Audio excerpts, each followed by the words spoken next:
जब हम शिव कहते हैं तो इसका मतलब अलग अलग लोगों के लिए अलग होता है। ये किसी भी एक व्यक्ति का हो सकने वाला सर्वाधिक बहुआयामी व्याख्यान है। शिव को दुनिया का सर्वोत्कृष्ट तपस्वी या आत्म संयमी कहा जाता है। वह सजगता की साक्षात मूर्त है, लेकिन साथ ही मदमस्त व्यक्ति भी है।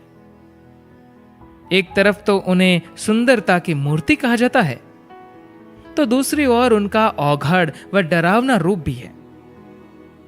शिव एक ऐसे शख्स है जिनके न तो माता पिता है, न कोई बचपन और न ही बुढ़ापा। उन्होंने अपना निर्माण स्वयं किया है। वह अपने आप में स्वयंभू है।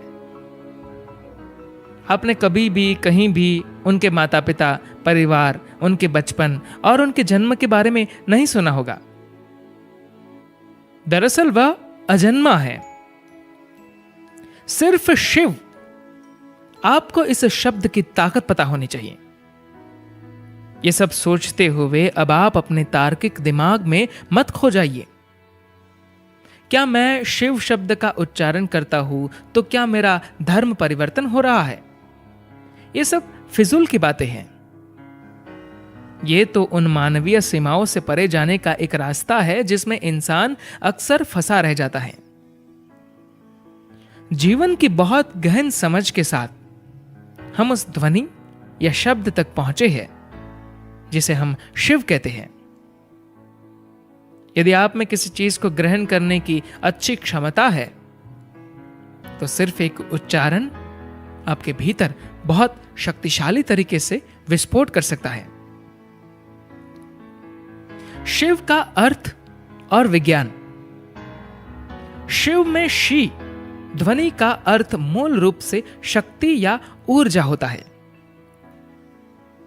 भारतीय जीवन शैली में हमने हमेशा से स्त्री गुण को शक्ति के रूप में देखा है। मजेदार बात यह है कि अंग्रेजी में भी स्त्री के लिए शी शब्द का ही इस्तेमाल किया जाता है।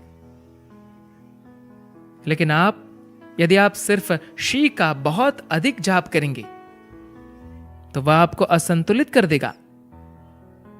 इसीलिए इस मंत्र को मंद करने और संतुलन बनाए रखने के लिए उसमें व जोड़ा गया। वह वाम से लिया गया है जिसका अर्थ है प्रवीणता। शिव मंत्र में एक अंश उसे ऊर्जा देता है और दूसरा उसे संतुलित या नियंत्रित करता है। दिशाहीन ऊर्जा का कोई लाभ नहीं है, वह विनाशकारी हो सकती है।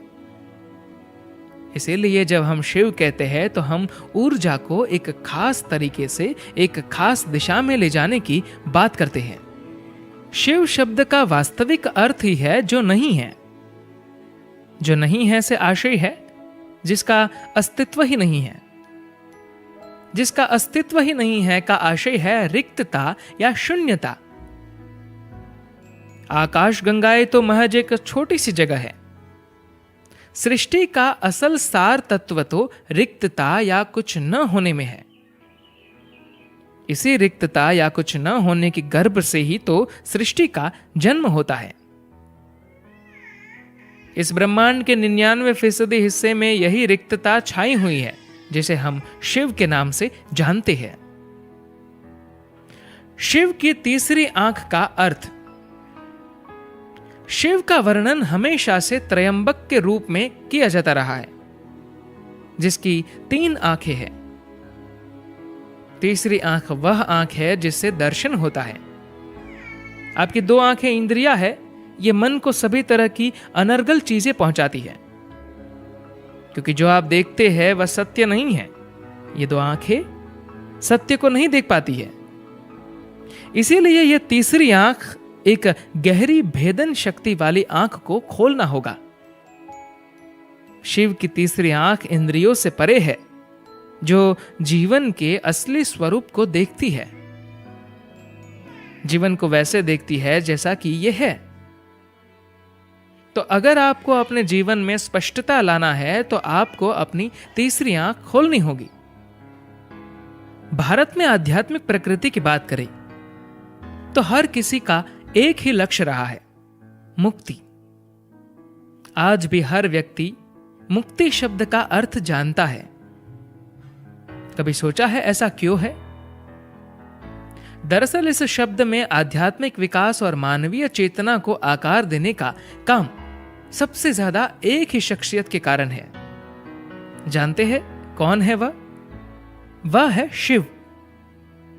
आदि योगी शिव ने ही इस संभावना को जन्म दिया कि मानव जाति अपने मौजूदा अस्तित्व की सीमाओं से भी आगे जा सकती है। सांसारिकता में रहना है, लेकिन इसी का होकर नहीं रह जाना है। अपने शरीर और दिमाग को हर संभव इस्तेमाल करना है, लेकिन उसके कष्टों को भोगने की जरूरत नहीं है। कहने का मतलब यह है कि जीने का एक और भी तरीका है।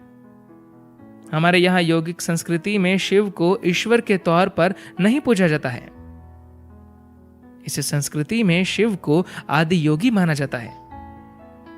ये शिव ही थे जिन्होंने मानव मन में योग का बीज बोया। महाशिवरात्रि समाज के अलग अलग तबके द्वारा अलग अलग ढंग से देखी, समझी और मनाई जाती है। जो लोग परिवारों में रहते हैं या गृहस्थ है, उनके महाशिवरात्रि शिव के विवाह का दिन है। उनके हिसाब से महाशिवरात्रि वो दिन था जब उन्होंने पहले सती और फिर पार्वती से विवाह किया था। जबकि तपस्वियों और साधकों के लिए ये वो दिन है जिस दिन वह पूरी तरह शांत और स्थिर हो गए। वह अचलेश्वर यानी पर्वत की तरह से बिल्कुल शांत और अचल हो गए। इस दिन शिव का एकाकार कैलाश के साथ हो गया और उन्होंने अपना सारा ज्ञान इस पर्वत को सौंप दिया। महाशिवरात्रि से कैसे लाभ उठाए?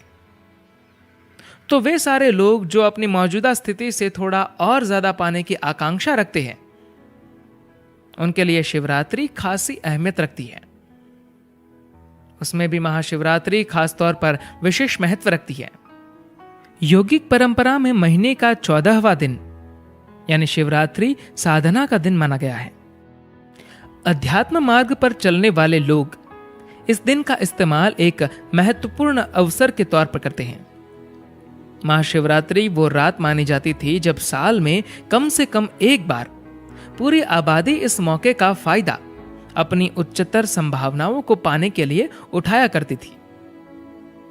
तो यौगिक परंपरा ने इस मौके का फायदा उठाने के लिए दुनिया को एक सरल सा तरीका बताया कि इस दिन कम से कम 24 घंटे अपने मेरुदंड को ऊर्ध्वाधर दिशा में सीधा रखें, ताकि आपके भीतर ऊर्जा का ऊपर की ओर चढ़ाव हो सके। इसलिए जरूरी है कि इस पूरी रात आप अपनी रीढ़ की हड्डी या मेरुदंड को सीधा रखें। मेरुदंड की क्षैतिक अवस्था शरीर के लिए नुकसानदेह हो सकता है, क्योंकि इस दिन ऊर्जा प्राकृतिक रूप से ऊपर की ओर चढ़ती है। ये मेरी कामना और मेरा आशीष है कि इस रात आपको इस बात का एहसास हो सके कि आप कौन हैं। धन्यवाद।